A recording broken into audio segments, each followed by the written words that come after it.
Madam Speaker, I yield 1 minute to the Speaker of the House. The Speaker is recognized for 1 minute. Thank you very much, Madam Speaker. I thank the gentleman for his recognition and for his distinguished service as the chair of the Ethics Committee. I could call it by its official name, having served there for 7 years myself.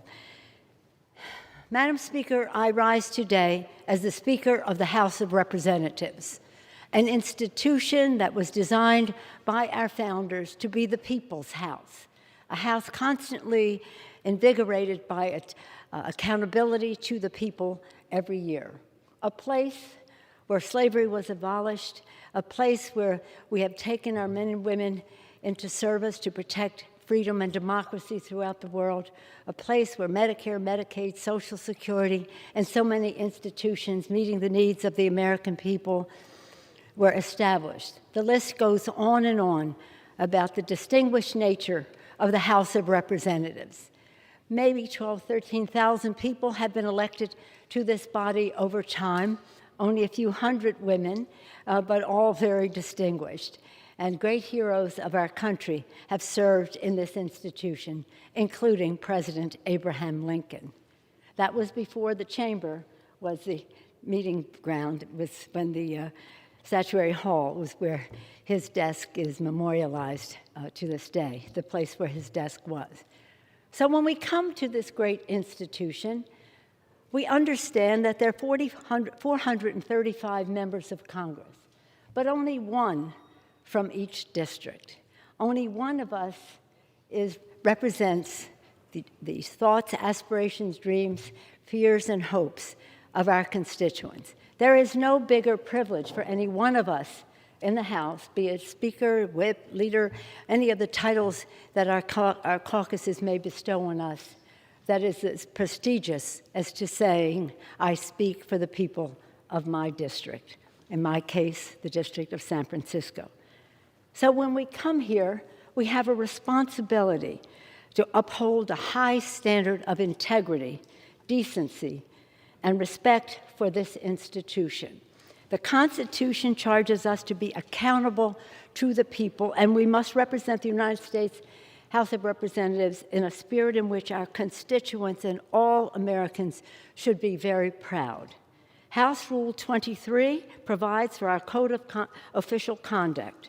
This provision of our rules requires that we, quote, shall behave at all times in a manner that shall reflect credibly on the House.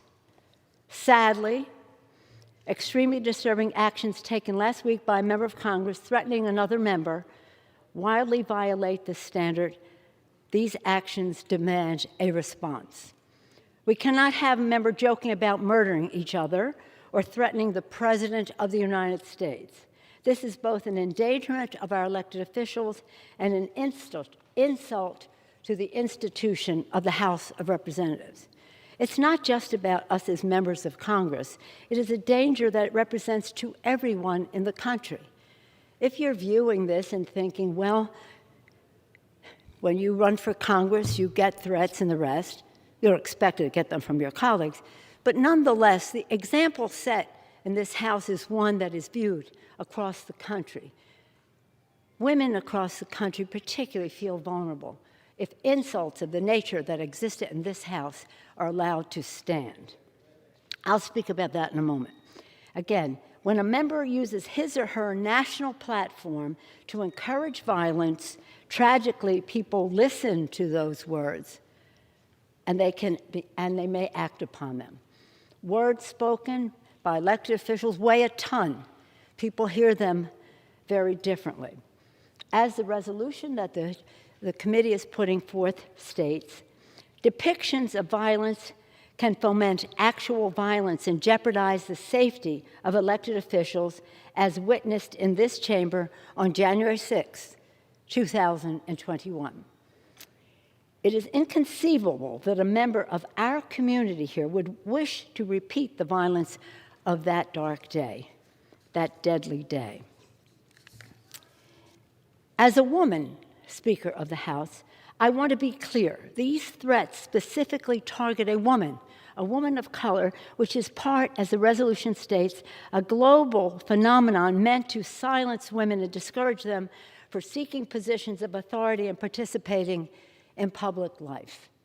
Again, this is about workplace harassment and violence against women. Yet, the member has never apologized for his actions. It's a cartoon, relax, he said. Really? A cartoon? Relax? And he wrote to supporters as hyperventilating and shrill accusations that this cartoon is dangerous are laughable or intentionally hyperbolic. I'm entitled to speak to the people and to do so in a manner that is engaging, he said.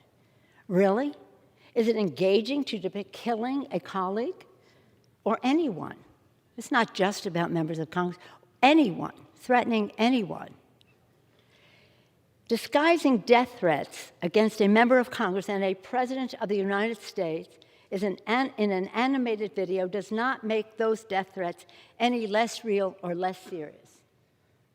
And indeed, conveying them this way makes them potentially more dangerous by normalizing violence. It isn't funny. And yes, you have a right to speak, and so do we have a right to react to what you are saying when you are threatening the lives of members of Congress and the President of the United States. It is sad that this entire House must take this step because of the refusal of the leadership of the other party. Indeed, it took 9 days for the minority leader to publicly spoke out about this threat, and when he did, he merely said it was not the member's intent to ever harm anyone. Really? And many other members on the other side of the aisle have refused to strongly condemn these actions. One member of leadership said, unfortunately, in this world we're in right now, we all get death threats, no matter what the issue is. Death threats from our colleagues, death threats from members of Congress. We all get death threats. Members think it is okay to use their platforms to directly encourage more death threats against their own colleagues.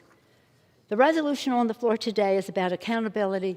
It is about integrity in this House, and it will serve as a reminder to this Congress and to this country that the House is committed to upholding the highest standards of decorum in all that we do, as is said in Rule 23, shall behave at all times in a manner that shall reflect credibly on the House.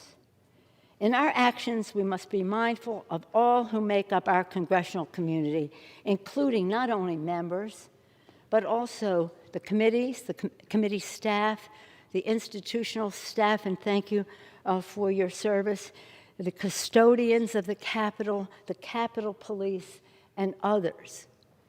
As we proceed to make progress for the people, let us be guided by our love of this institution, respect for this institution in which we serve, and again, an example that we wish to show to the world. And again, a threat against anyone is wrong, whether you're a member of Congress or not.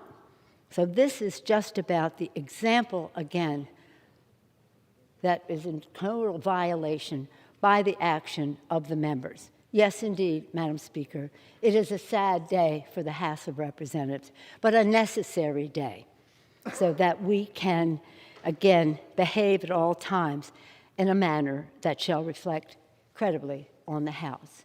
With that, I thank the distinguished chairman again. I thank Congresswoman Jackie Spear for her leadership in bringing this legislation forward, this resolution forward, and yield back the balance of my time. Gentlelady from Indiana.